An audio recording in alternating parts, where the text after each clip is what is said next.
When the delegates from the states met in Philadelphia at the Constitutional Convention, they were there a long, hot summer, 5.5 months. One of the great minds there was George Mason of Virginia. And near the very end of the convention, he insisted that the states have a role in amending the Constitution. You couldn't just leave it to Congress. He said, what if Congress is tyrannical? Then the only way to change what Congress is doing to our government, to our governing document, is a revolution. We need to have a peaceful way for the states and the people of the states to be involved. That's pure federalism. And the rest of the delegates agreed with him. And so we have Article 5 of the Constitution, 2 ways to amend the Constitution, including one way through the state legislatures.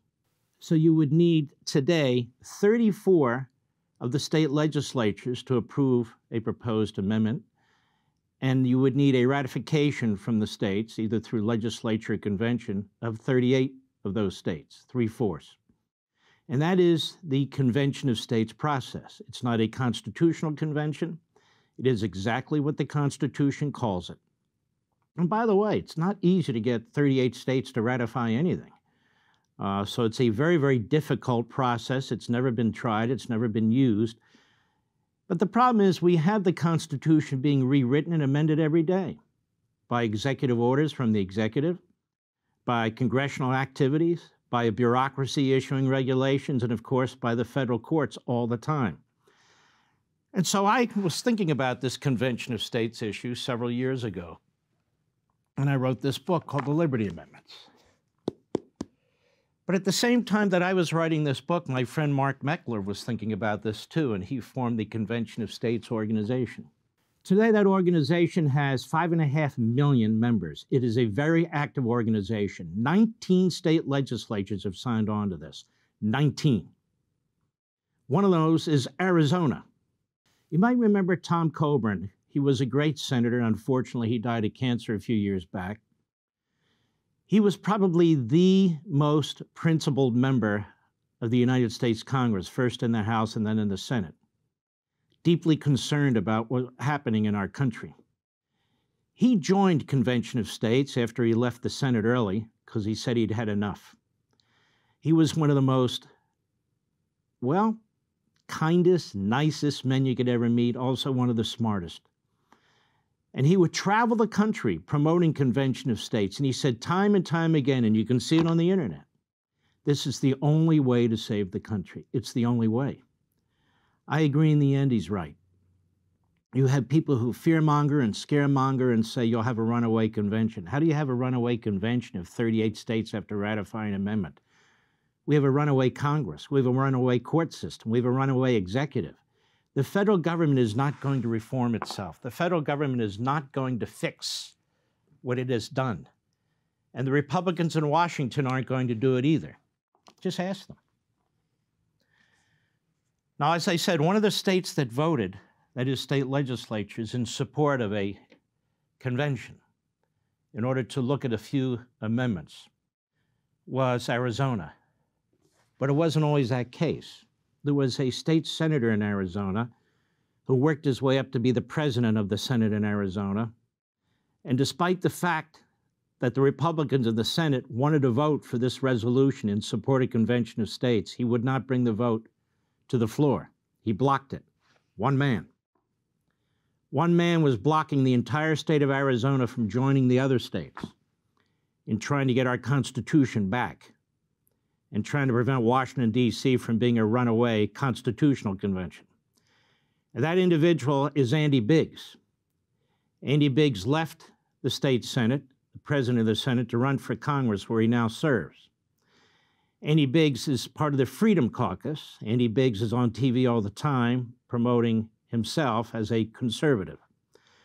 Now, it seems to me this is a massive issue, Convention of States, involving many of you, involving millions and millions of hardworking American citizens and conservatives who are well familiar with this issue.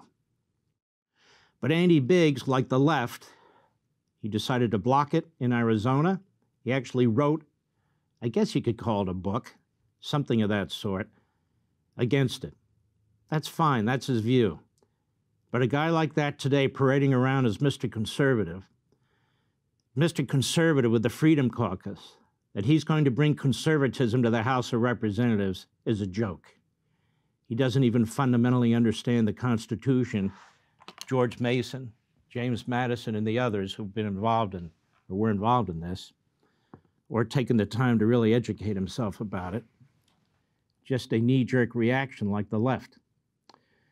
Now, I've called out Andy Biggs and 4 others in the House of Representatives who are trying to sabotage the election of a speaker in what will be a Republican House where the Republicans have maybe a 4 or 5 vote majority.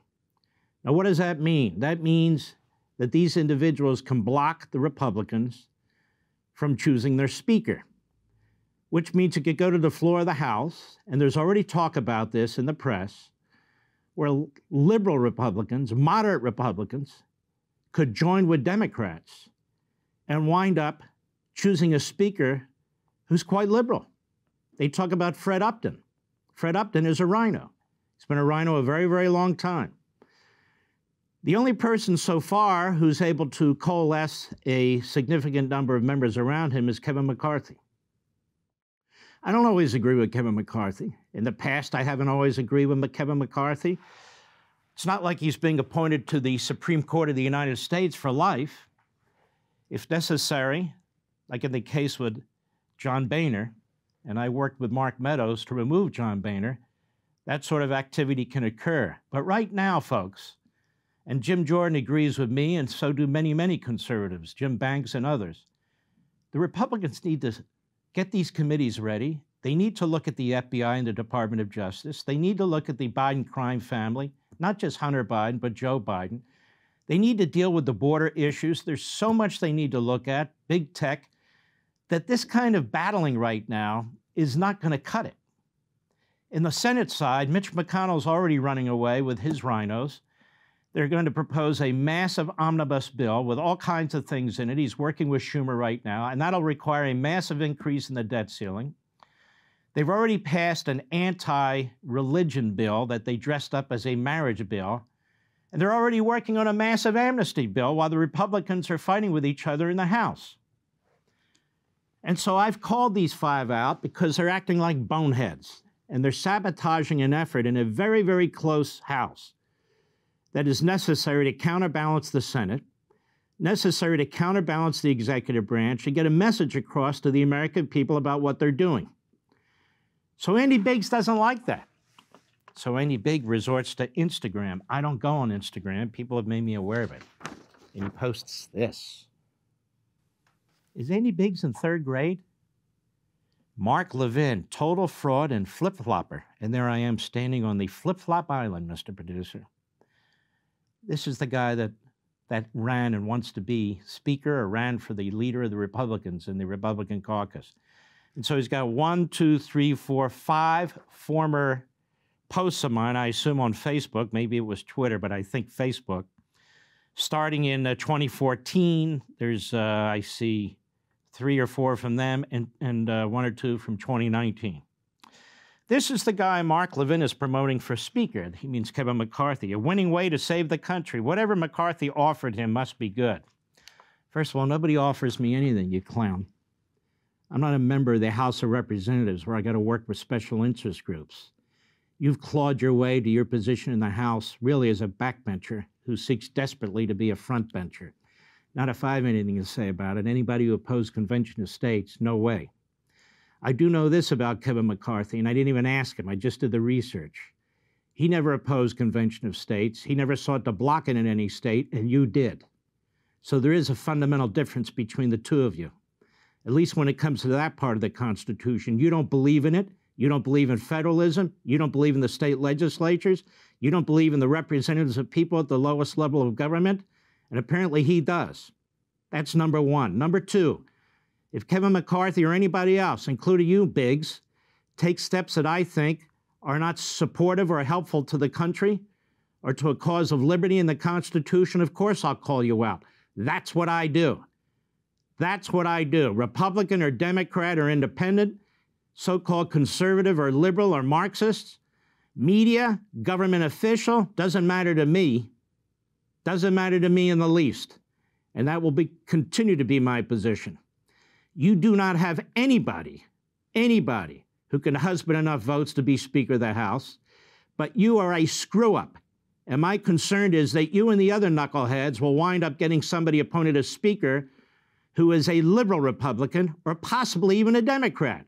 And that's a concern that our friend Jim Jordan has too. It's basic math. You may have missed that course, but it's basic math. So your little Instagram thing here, all that does is demonstrate what a clown you are. What a clown you are. My wife likes clowns, you know, she likes Barnum and Bailey and so forth. I shouldn't call you a clown. What a fool you are. But you haven't fooled me, and you haven't fooled millions of people now that we've exposed you. It's not a matter of me agreeing with everything that Kevin McCarthy's done. It's not a matter of me with even liking somebody. It's a matter of me understanding what is needed, and you don't have the maturity or the intelligence to understand that. And by the way, I want to thank the person who replaced you as the as the Senate President in Arizona. As soon as you left, who cleared the way for the senators in Arizona and for the House to vote for Convention of States. Just make sure, pal, that when this, God willing, eventually comes to the Congress, that you're not one of the jerks who tries to block it. Because let me tell something, America, if he's in some leadership position, God forbid, Speaker of the House, he will block it, even though the role of Congress under Article 5 is a ministerial one. He will block it, just not bring it up for a vote, the way he did in Arizona. So we don't need lectures from Andy Biggs. But Andy, I don't go to Instagram, but you can keep putting your comic book stuff up on Instagram, because all it does is expose you for what you are. Want to see more Mark Levin? Go to LevinTV.com and subscribe now.